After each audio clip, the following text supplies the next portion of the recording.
Hello student, math এডুকেটের পক্ষ থেকে জানাচ্ছি সবাইকে সাদর সম্ভাষণ। আশা করি সবাই ভালো আছো। আজকে আমি তোমাদের মাঝে উপস্থিত হয়েছি অষ্টম শ্রেণীর অনুশীলনী 2.2-এর কয়েকটি সমস্যা আলোচনা করার জন্যে। তাহলে আমরা দেরি না করে চলো মূল পর্বে চলে যাই। তাহলে দেখো 2.2-এর প্রথম 7 নম্বর সমস্যাটি দেখো, বার্ষিক 10% মুনাফায় 8,000 টাকার 3 বছরের চক্রবৃদ্ধি মূলধন নির্ণয় করতে বলছে। এনে মুনাফার হার দেওয়া আছে 10%, আর আসল দেওয়া আছে 8,000, সময় এন দেওয়া আছে 3 বছর। এখানে আমরা এগুলো আগে লিখে নিই। এখানে আসল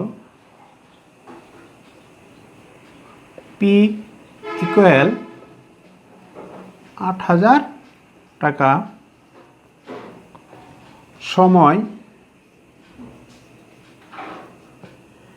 এন ইকুয়াল 3 বছর এবং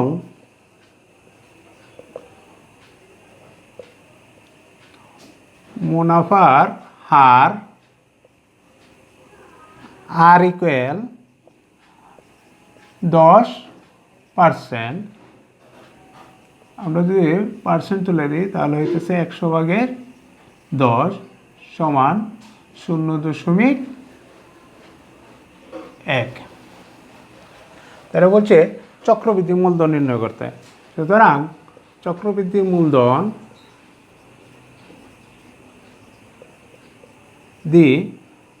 মূলধন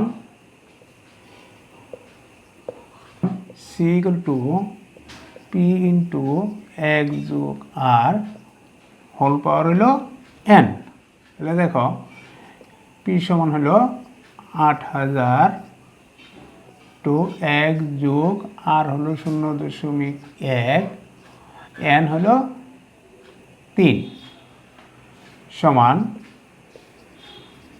8,000 ইন্টু এখানে হইতেছে যোগ করলে হইতেছে 1.1 পাওয়ার হলো 3 সমান 8,000 ইন্টু 1.1 ইন্টু 1.1 ইন্টু 1.1 সমান, এই সবগুলো আমরা ক্যালকুলেটরের সাহায্যে গুণ করে দেখি কত হয়। 8,000 গুণ 1.1 গুণ 1.1 গুণ 1.1 সমান হচ্ছে তোমার 10,648। 10,648। তাহলে আমাদেরকে বলছে মূলধন নির্ণয় করতে হবে। উত্তর হবে নির্ণেয় মূলধন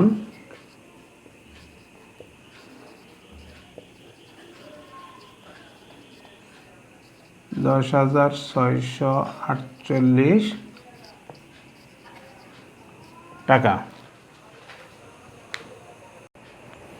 তারপর দেখো শিক্ষার্থীরা 8 নম্বর, বার্ষিক শতকরা 10 টাকা মুনাফায় 5,000 টাকার 3 বছরের সরল মুনাফা ও চক্রবৃদ্ধি মুনাফার পার্থক্য কত হবে? তাহলে দেখো এখানে কি কি তথ্যগুলো দেওয়া আছে। এখানে আসল পি সমান 5,000 টাকা, তারপর সময় এন সমান 3 বছর এবং মুনাফার হার আর সমান 10% সমান, পার্সেন্ট তুলে দিলে 100/10 ক্যালকুলেট করা হবে 0.1 এলো মুনাফার হার। তাহলে আমরা প্রথমে সরল মুনাফা বের করি। অতএব সরল মুনাফা আমরা জানি সরল মুনাফা সমান পি এন আর। তাহলে এখন মান বসাই। পির মান হইতেছে 5,000 ইন্টু এন হইতেছে 3 ইন্টু আর হইতেছে 0.1 এত টাকা। তাহলে এখন দেখো আমরা ক্যালকুলেটরের সাহায্যে যদি ক্যালকুলেটটা করি তাহলে কত পাওয়া যায়। ক্যালকুলেট করি 5000 পূরণ 3 পূরণ 0.1 ইকুয়াল হইতেছে 1500 টাকা, অর্থাৎ 1500 টাকা।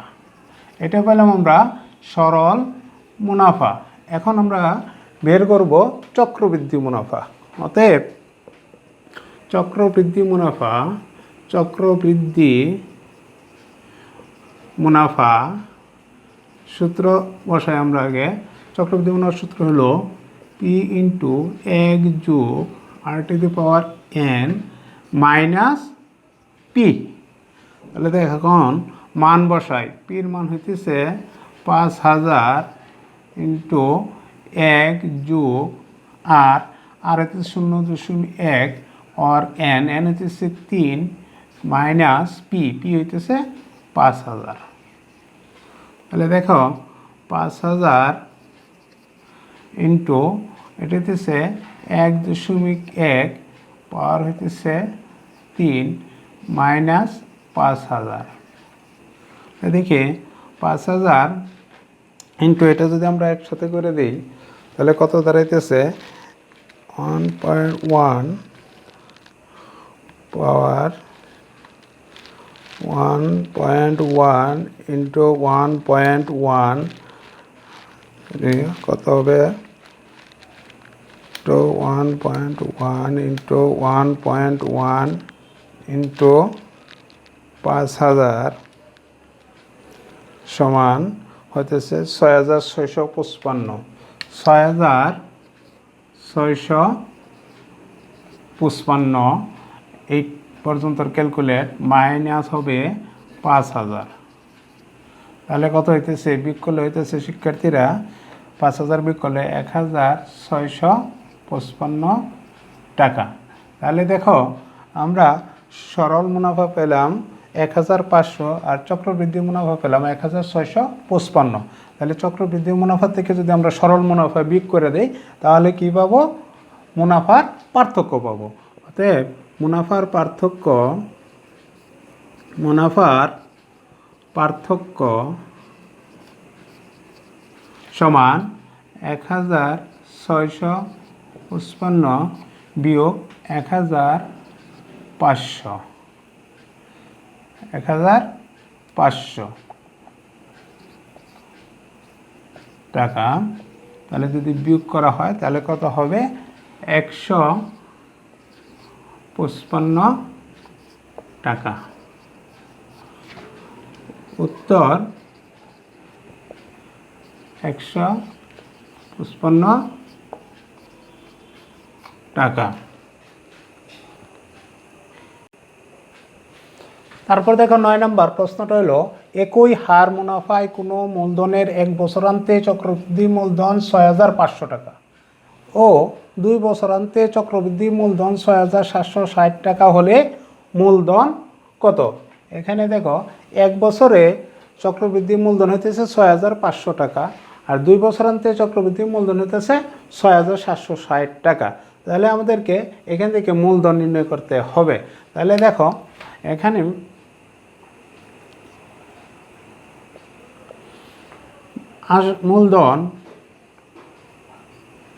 মূলধন পি টাকা, সময় n বছর এবং মুনাফার হার আর হলে চক্রবৃদ্ধি মূলধন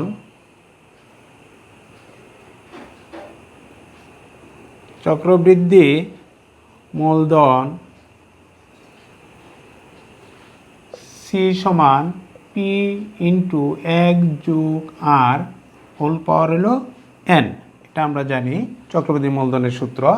তাহলে দেখো অতএব 1 বছরান্তে চক্রবৃদ্ধি মূলধন কত হয়, 1 বছরান্তে চক্রবৃদ্ধি মূলধন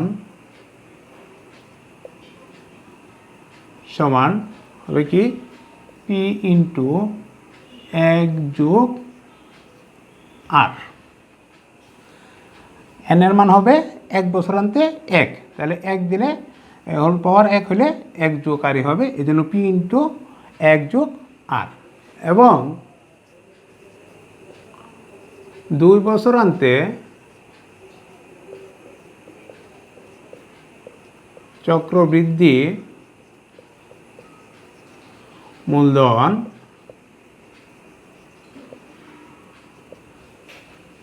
পি ইন্টু 1+r, 2 বছরের জন্য, তো এই জন্য পাওয়ার এন, এন এর মান হলো 2। তাহলে 1 বছরান্তে চক্রবৃদ্ধি মূলধন হলো পি ইন্টু 1+r, আর 2 বছরান্তে চক্রবৃদ্ধি মূলধন হলো পি ইন্টু 1+r হোল পাওয়ার 2 স্কোয়ারকে। তাহলে দেখা এখানে প্রশ্ন দেওয়া আছে 1 বছরান্তে চক্রবৃদ্ধি মূলধন 6500 আর 2 বছরান্তে 6760। তাহলে প্রশ্ন মতে আমরা লিখতে পারি, প্রশ্ন মতে কি লিখতে পারি, 1 বছরান্তে চক্রবৃদ্ধি মূলধন কত হয়েছে পি ইন্টু 1+r, আর প্রশ্নে দেওয়া আছে 6500, তাহলে পি ইন্টু 1+r সমান 6500। এটা আমরা দিই 1 নং সমীকরণ দিয়ে রাখি। এবং আমরা 2 বছরান্তে পাইছি কত, P into 1+r whole square সমান প্রশ্নে দেওয়া আছে 6760। এটা আমরা দিই 2 নং সমীকরণ। এখন দেখো 2 নং সমীকরণকে যদি আমরা 1 নং সমীকরণ দ্বারা ভাগ করি তাহলে কি পাওয়া যেতেছে, 2 নং সমীকরণকে 1 নং সমীকরণ দ্বারা কি করব, ভাগ করে পাই। তাহলে দেখো 2 নং সমীকরণের বাম পক্ষ হইতেছে P into 1+r whole square by 1 নং সমীকরণের বাম পক্ষ হইতেছে পি ইন্টু 1+r সমান 2 রঙের ডান পক্ষ হইতেছে 6760 বাই 1 নংয়ের ডান পক্ষ হইতেছে 6500। বা তাহলে দেখো এখানে শিক্ষার্থীরা পি কাটা যাবে, এনে 1+r হোল স্কোয়ার মানে 1+r 2টা আর নিচে হচ্ছে 1+r 1টা, তাহলে একটা কাটা গেলে থাকতেছে 1+r সমান, এটা আমরা যদি ভাগ করে দেই, দেখো ক্যালকুলেটরের সাহায্যে ভাগ করে দেবা 6760 ভাগ করব 6500, যদি ভাগ করি তাহলে হইতেছে 1.04, 1.04। তাহলে দেখো আমরা 1+r এর মান পেলাম 1.04। তাহলে এই মানটা যদি আমরা 1 নং সমীকরণে বসায় দেই তাহলে আমরা সহজেই পির মান পাবো, অর্থাৎ মূলধন পাবো। তাহলে দেখো 1 নং সমীকরণে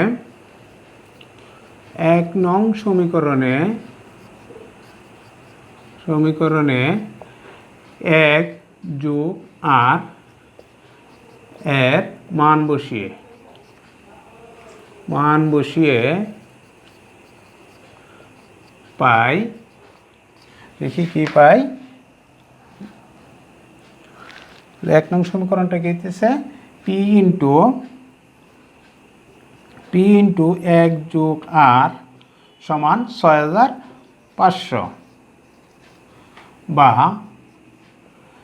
পি ইন্টু 1+r, 1+r এর মান হইতেছে 1.04, 1.04 সমান 6500 বা তাহলে পি সমান কি হবে, ইন্টু থাকলে আমরা জানি ভাগ হয়ে যায়, ডান পক্ষে তাহলে ভাগ হলে 1.04 নিচে আসবে, উপরে 6500। অতএব পি সমান, দেখি আমরা ভাগ করে দিই, 6500 ভাগ করব আমরা, তো 6500 ভাগ 1.04 ইকুয়াল কত হয় 6,250, 6,250। তাহলে এটি হলো আমাদের মূলধন। উত্তর নির্ণেয় মূলধন 6,250 টাকা।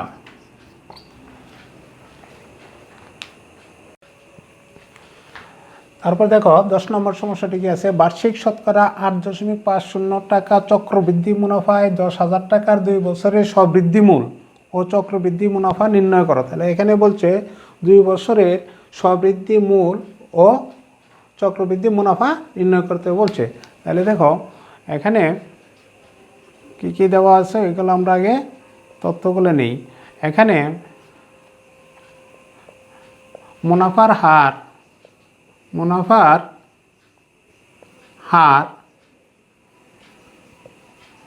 আর সমান কত দেওয়া আছে 8.50% সমান পার্সেন্ট যদি আমরা তুলে দিই 100 দ্বারা ভাগ করতে হবে।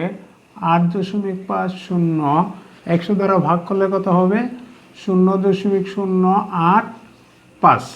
তাহলে মুনাফার হার হইল আর ইকুয়াল টু 0.085।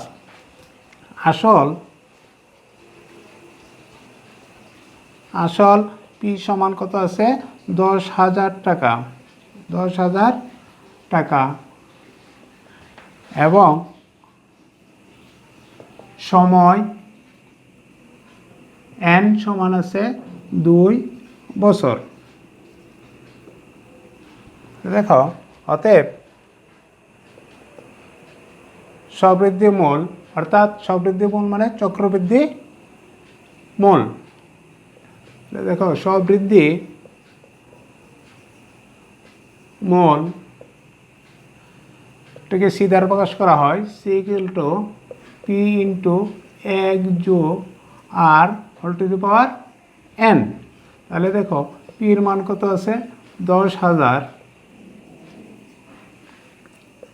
1 যোগ আর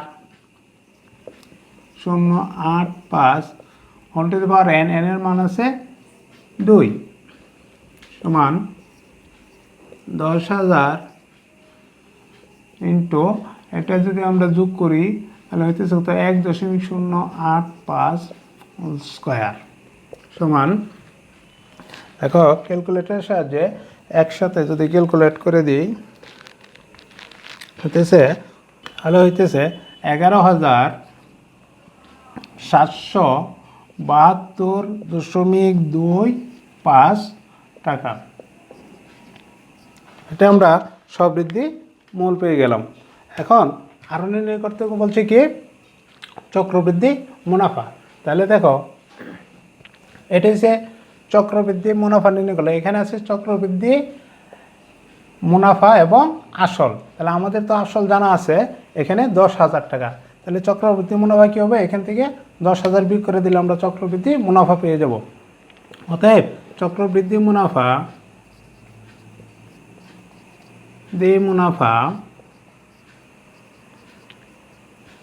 সমান কি হবে স্ববৃদ্ধি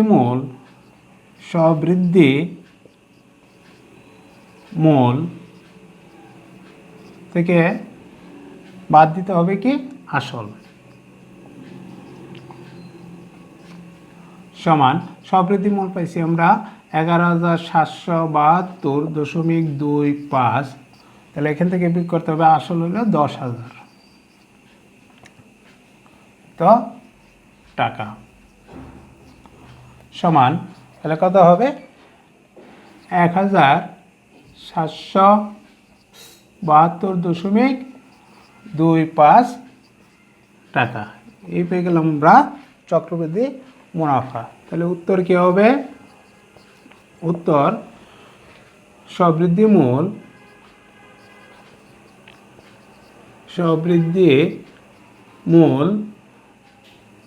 11,772.25 টাকা এবং চক্রবৃদ্ধি মুনাফা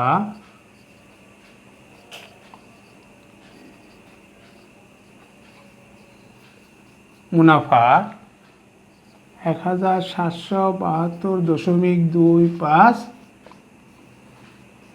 টাকা।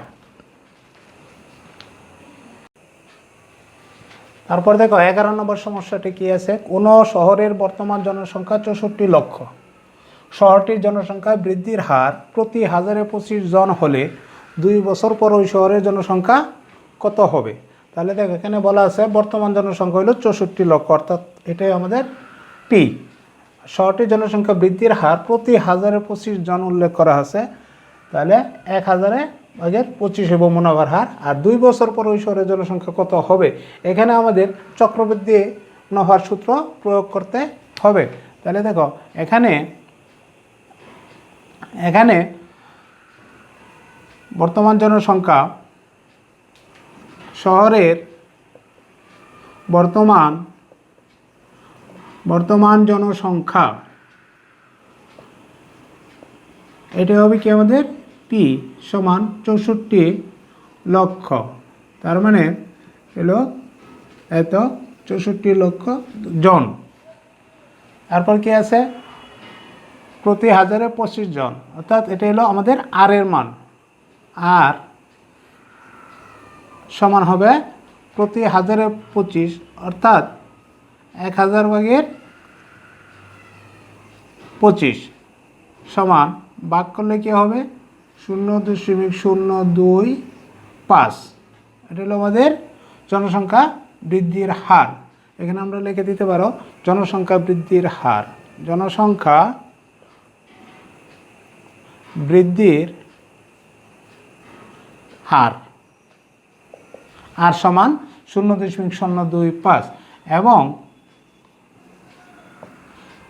সময় n সমান 2 বছর। অতএব আমরা জানি এই সবৃদ্ধিমূল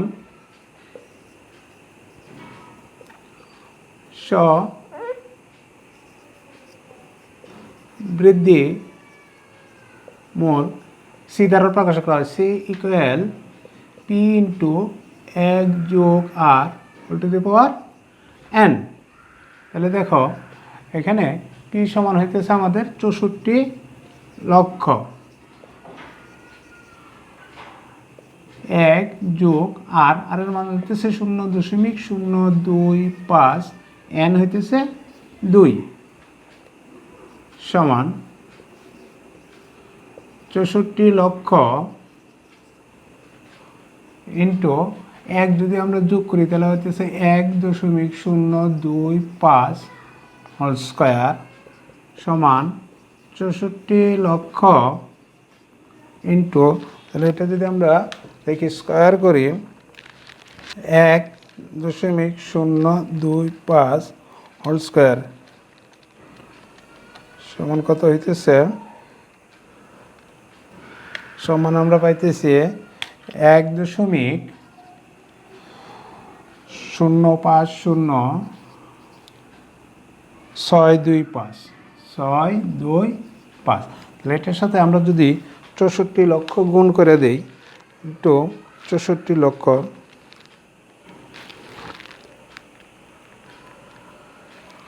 সমান হইতেছে আমাদের 67,24,000 জন।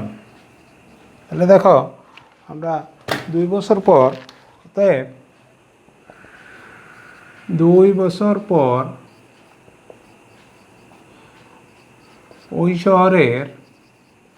ওই শহরের জনসংখ্যা হবে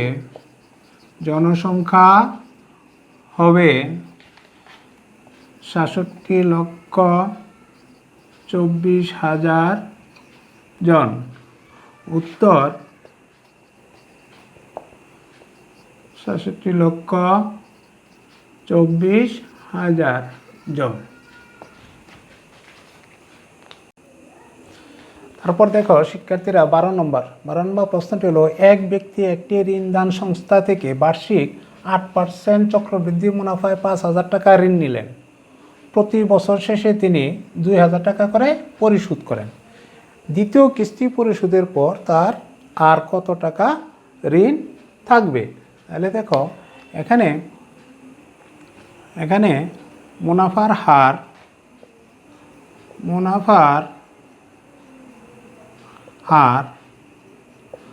আর সমান 8%, সমান যদি পার্সেন্ট তুলি আমরা, তাহলে 100 দ্বারা ভাগ করি, 8 সমান 0.08। মুনাফার হার হইল আমাদের 0.08 এবং আসল পি সমান 5,000 টাকা। অতএব প্রথম বছর আনতে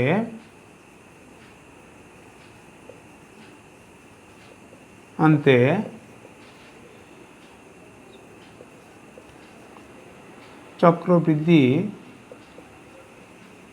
মূল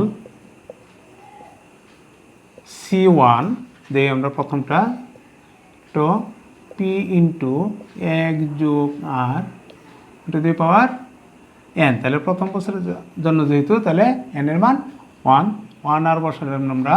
তাহলে দেখো P সমান হইতেছে আমাদের 5,000 ইন্টু 1 যোগ আর এর মান হইতেছে আমাদের 0.08 সমান 5,000 ইন্টু 1.08 সমান কত হয় দেখি আমরা ক্যালকুলেট করে। 5,000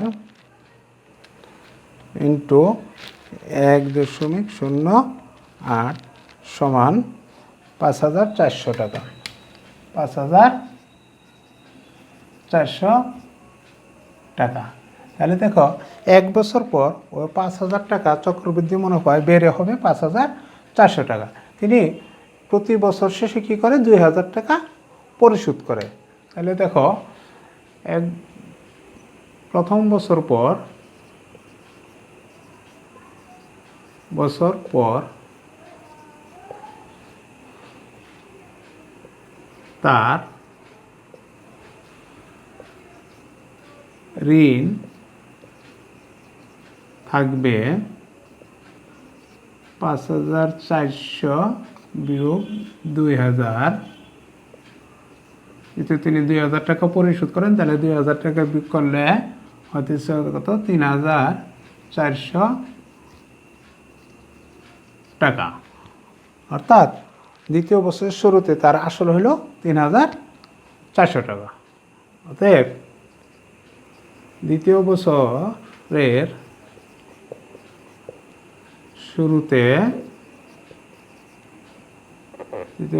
শুরুতে তার আসল 3,400 টাকা। অতএব দ্বিতীয় বছরান্তে বা দ্বিতীয় বছর পর চক্রবৃদ্ধি মূল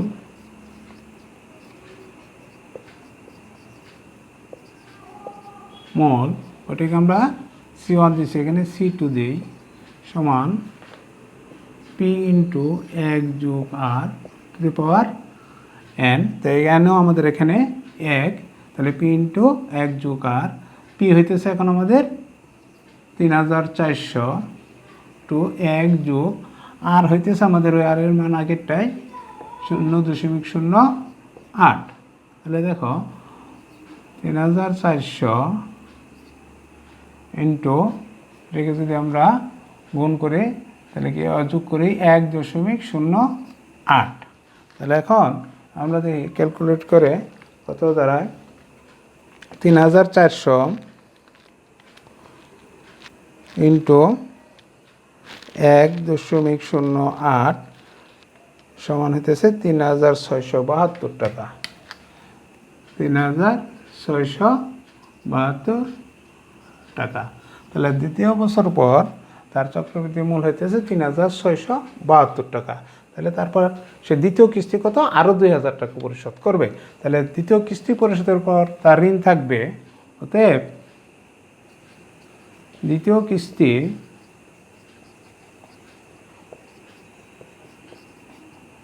পরিশোধের পর তার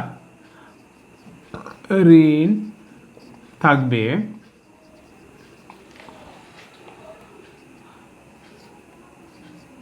3,672 থেকে তিনি আরো 2,000 টাকা পরিশোধ করে দিবেন। তাহলে দেখো 2,000 যদি পরিশোধ করে তাহলে থাকতেছে 1,672 টাকা। উত্তর 1,672 টাকা। তাহলে শিক্ষার্থীরা সবাই ভালো থাকো, সুস্থ থাকো, এই প্রত্যাশা ব্যক্ত করে আজকের ক্লাস আমরা এখানেই সমাপ্ত করছি। আল্লাহ হাফেজ।